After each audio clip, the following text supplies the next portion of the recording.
So here's a question for you, Ryan. In my practice, I'm always interested in having people produce, publish, create, whatever. There's this belief that, well, if I do that, is it really going to work? Mm-hmm. So how do you, as someone who's not only built your own brand or is building it, and you also help others do that, how does one get past that, I don't believe it? Is it, I'll believe it when I see it? Well, everybody wants to feel that they get results from things. But man, the biggest frustration that I think that I have in trying to convince them is that they really expect very little else in their life to have overnight success, to have instantaneous turnaround. If you're having problems in your marriage, if you're having a difficult time leading your team, there's a healthy understanding, I'm going to invest for a while and get results sometime. But because marketing has instantaneous distribution, we think that the results somehow are proportionate to the mechanism of distribution. Mm-hmm. And when you realize that the technology is only a means of getting the message faster, it's not the big that eat the small, it's the fast that eat the slow, but so that you can get in front and gain familiarity, and that it's still human beings that you're engaging with, if you can hold intention that distribution is not the same thing as human interaction, then suddenly you have a lot more grace for the process. Right. And you can accept, okay, these are people that either don't know you or have not known you in this way, and they're now going to need to turn to you and pay attention to you and kind of really get familiar with you before trust and all the other things are built. Yeah. And so I try to help them understand you wouldn't expect this from your own personal selling. That's right. And you wouldn't expect it from a friendship or from a dating relationship. Nothing like that. So just hold this in the same container because it's still dealing with people, and that tends to help. You know what I also think it is we've been doing the Advanced Selling podcast for 10 years or a little bit more. We always have a disagreement about how many episodes we have up, but there's a lot of them. And I will tell you, we wouldn't have done that many if we didn't enjoy doing it. I mean, Brian and I talk about our favorite time of the week, and he has lots of clients and I've got lots of clients, is when we come together or every 2 weeks and spend 2 hours together and record episodes. Yes. We have fun, we enjoy it. So also, the other thing is, how do you create platforms or content that you enjoy creating and it doesn't feel like an essay that it's 2 days before it's due at college and I got to write it. Because that won't work either. And so part of that is just figuring out what platform you enjoy being on. And I know for you shoot a hell of a lot of video and you're comfortable with it. As you said, your family was involved in it. So it's nothing for you to look in a camera. For other people, it is something. That's exactly right. So when marketers show up and they say, you've just got to do something, you've got to be there. You got to be there. You got to do all that you got. You just got to be there. It's this idea that because it's trending, popular, and now available, that you also have to do it. There's nowhere else in life or business that we apply that same kind of decision-making framework. That because a new opportunity exists, we must take advantage of it. The mountain just erupted. We've got to climb it. We've got to climb it. So honestly, the first question I think anybody needs to ask is, what do you enjoy? And also, if you had more than one choice, I wouldn't mind being on a webinar because it's me talking and looking at slides and there's people there and I'm interacting, it's live. I'm comfortable there.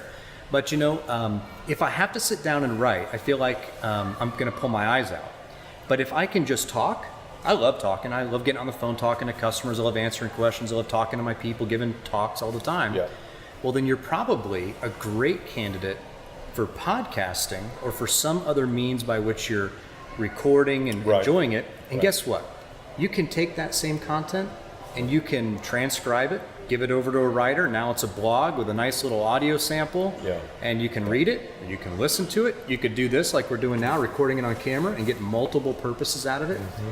But you have to do what you like in life or you won't do it very long. Yeah.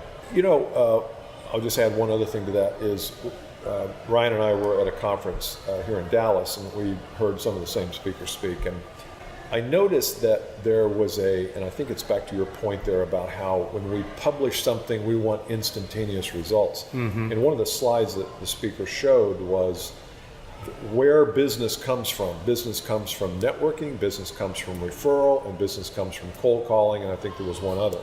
And nowhere on that slide did it say digital content, digital media, marketing content, or content marketing. But to me, that's where it all comes from, is if you meet somebody at a networking event, how much better would it be to say to the person, Ryan, I appreciate you calling. I'm going to send you an email. I wrote an article here, or I produced a video a couple of weeks ago. I think you might enjoy it. I'll send it to you, see what you think. So now you're using content marketing, but not in the traditional, let's blow it out and see what comes back. You're actually networking, getting referrals, and using it in the process. Yes.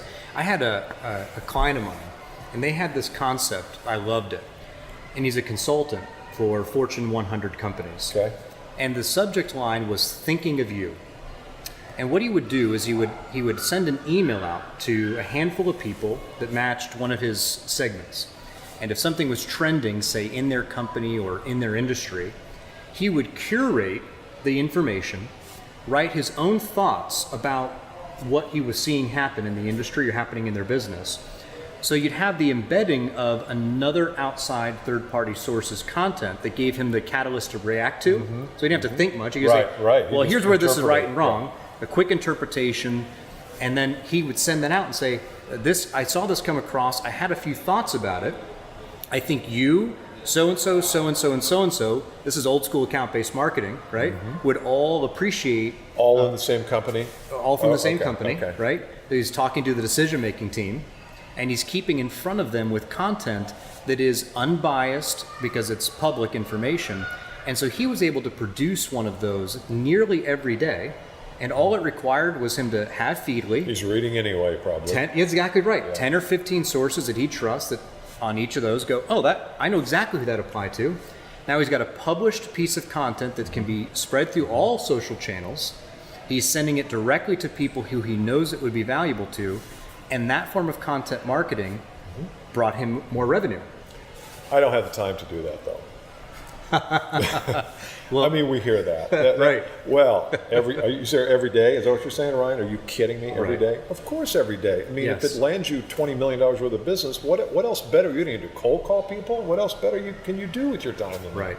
Well, they say that that increasing your knowledge over time is one of the most celebrated and underutilized things. Plus there's that, So if you are unable to, at minimum, respond to what's happening in your industry because you've read and reflected, we have this process that we learned from Scott Klosowski called Rivers of Information. And the idea is pretty simple. It's just a few steps. You need to read content every single day so that you are being a sharp knowledge worker, knowledge leader. You then take that information and you decide, what are my thoughts? What do I agree with? Yeah. What do I disagree with? What should I start doing, stop doing, or change the frequency of? Those 5 points. And you just quickly jot that down in your Evernote. You have just written an article. Mm-hmm.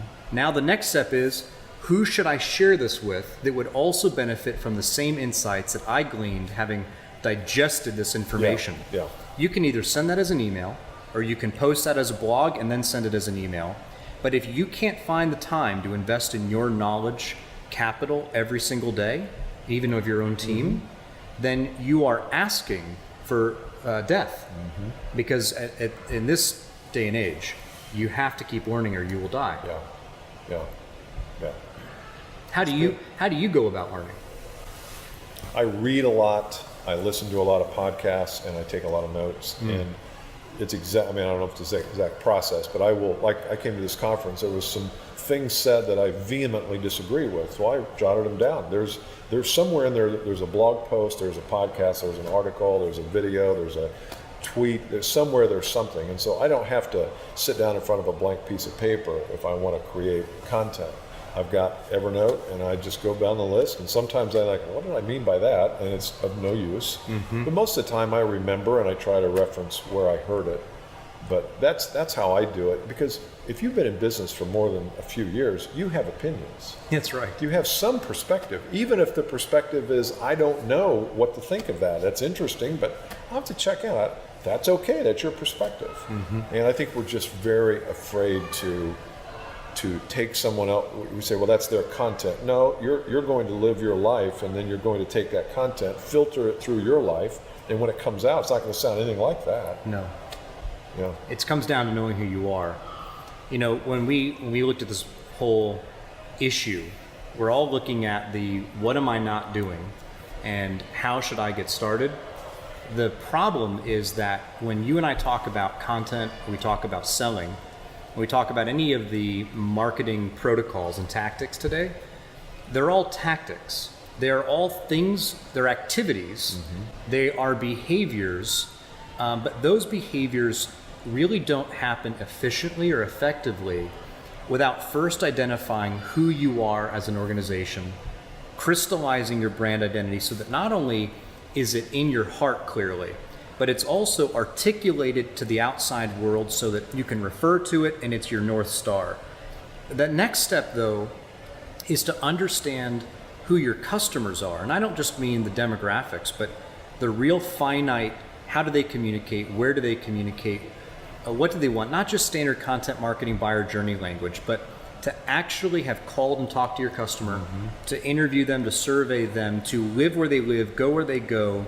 And then once those two pieces are in place, the ideas for what are the right things for us to do, not good practice, but what are the right things for us to do that we enjoy, that our customers want, that they would enjoy receiving from us, that fits within our, as you said today at the conference, their own process. They don't need to buy a store-bought strategy, but if they start at tactic, what's going to happen inevitably all the time that leads to all the frustration of senior leaders is that they will end up doing a bunch of stuff, like people going to the gym but not really knowing how to work out, and they're not going to lose the weight, they're not going to feel any better. It's the same thing about marketing. It's just a lot more expensive than a gym membership. Yeah. So you've got to. And then they'll say it won't work, pieces. and I'm not going to do that anymore because that I tried that article thing, it didn't work. And maybe your articles diet. were bad. Maybe the diet didn't work. Yes. Maybe you forgot that you ate a lot of sugar and blizzards from Dairy Queen on the weekends. Guilty. So we're sitting here in this cigar lounge with no smoke, no cigars, not a cigar in sight, but these great comfy chairs. And I've enjoyed this. This has been good to get together. And Ryan and I just met here 2 hours ago, but all of a sudden a camera popped up and a microphone, and we thought, well, let's just share some thoughts of things we heard and things we believe in. So this has been good. What about you? I've really enjoyed the time.